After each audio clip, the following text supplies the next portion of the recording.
মা, মা আমরা কোটিপতি হয়ে গেছি মা। আমাদের জীবনে আর কোনো দুঃখ থাকবে না।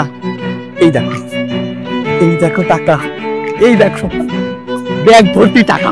আরে তুই এত টাকা কোথায় পেয়েছস? মা তুমি টাকা দেখে খুশি হওনি? নিজের ভালোবাসা বিক্রি করে দিয়েছি মা। কি বললি তুই? এই টাকার জন্য তোর ভালোবাসা বিক্রি করে দিছস? হ্যাঁ মা, টাকার জন্য নিজের ভালোবাসাকে আমি বিক্রি করে দিয়েছি। মা আমি গরিব, ও আমাকে বিয়ে করে এই বাড়িতে আসার পর টাকার অভাবে যে আমার সংসার ছেড়ে চলে যাবে না তার কোনো নিশ্চয়তা আছে? তুই একটা লুভি।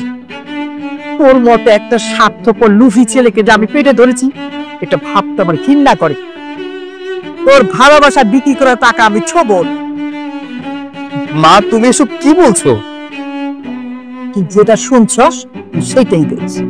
এমন কোনো কাজ করিস না যাতে মানুষ তোকে ঘৃণা করে। শুধু এর ভিতরে আমি বইলা গেলাম। অন্যরা একটা কথা বলতেছি, তুমি কোনো আনসার করতেছো না। সত্যি করে বলো তো, তুই আমার বাবাতে 1 কোটি টাকা নিছো? ভালোবাসাতে সেল করে দিছো আমার, না বলো? হ্যাঁ নিয়েছি। আমার ঘৃণা লাগতেছে যে আমি তোর মতো ছোট লোকের সাথে প্রেম করছি। আমার তো বোঝা উচিত ছিল তোর মতো ছোট লোকরা টাকা পেলে সবকিছু সেল করে দিতে পারিস। আমি পাগল, পাগল না হলে তোকে বিশ্বাস করি?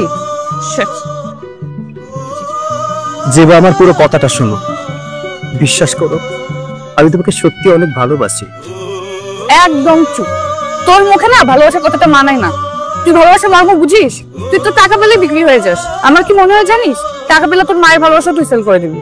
যেবা খবরদার, আমাকে যা বলেছো আমি মেনে নিয়েছি, কিন্তু আমার মাকে নিয়ে একটা বাজে কথা বললে আমি মানবো না।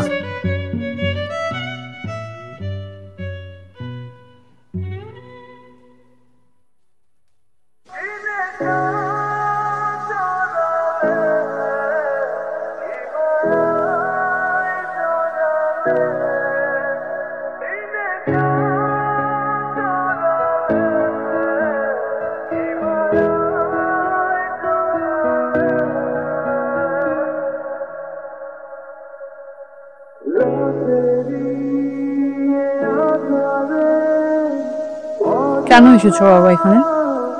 এসব কথা বাদে যদি অন্য কোনো কথা থাকে তাহলে বল। মা, মা আমি একটা ছেলে ছবি তোকে দেখাবো, তুই দেখে বল ছেলেটাকে তোর পছন্দ হয়েছে কিনা, তারপরে কেন এসেছি সেটা বলবো। দেখ আমি জানি বাবা তুমি কেন এসেছো এখানে। তুমি আমাকে পাত্র দেখাতে আসছো আমার বিয়ে দেওয়ার জন্য, কিন্তু এসব পাত্র চাত্র আমাকে দেখার লাভ নেই। আমি এখন বিয়ে করবো না। কেন? কেন বিয়ে করা সম্ভব না? যে তোর সাথে অন্যায় করেছে, প্রতারণা করেছে, তোর ভালোবাসাকে ঘুরে ঠেলে দিয়েছে টাকার বিনিময়ে, তার জন্য তুই কেন চিন্তা করবি? বাবা এইসব বিষয় নিয়ে আমি এখন কথা বলতে চাচ্ছি না। মা, আমি যে ছেলেটার ছবি তোকে দেখাতে চেয়েছি না, ছেলেটা কিন্তু অনেক ভালো, অনেক টাকার মালিক। বাবা তুমি কি এখন আমাকে টাকার লোভ দেখাচ্ছ? তুমি যদি আমাকে টাকার লোভ দেখাও তাহলে তুমি জোর করছো।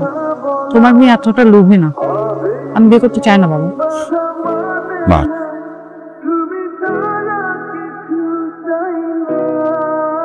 কংগ্রাচুলেশন বন্ধু, তুই যে তোর বাবার ব্যবসাটাকে আবার নতুন করে দাঁড় করাতে পেরেছিস এটা দেখে অনেক ভালো লাগছে। সবই আল্লাহর ইচ্ছা, আর নিচে ওসিলা তুই যদি না থাকতি তাহলে হয়তো বাবার ব্যবসাটাকে আমি আবার দাঁড় করাতে পারতাম। শোন, তোকে একটা কথা বলি, একটা পাখি যখন একটা ডালের উপর বসে তখন কিন্তু সে ডালের উপর ভরসা করে না, তার ভরসা থাকে নিজের ডানার। ঠিক তেমনি তুই তোর নিজের উপর ভরসা রেখে অদম্য চেষ্টার মাধ্যমে তুই তোর লক্ষ্যে পৌঁছাতে পেরেছিস, আর আমি তো বন্ধু হয়ে বন্ধুর দায়িত্বটা পালন করেছি। আচ্ছা এসব কথা বাদ দে, নিলামের কি অবস্থা সেটা বল। আরে নিলাম নিয়ে তোর একদমই চিন্তা করতে হবে না। নিলামে তুই এবং আজমল সাহেব ছাড়া আর কেউ থাকবে না, আর আমি আকাশ সাহেবকে নিলামের ব্যাপারে সবকিছু বুঝিয়ে দিই।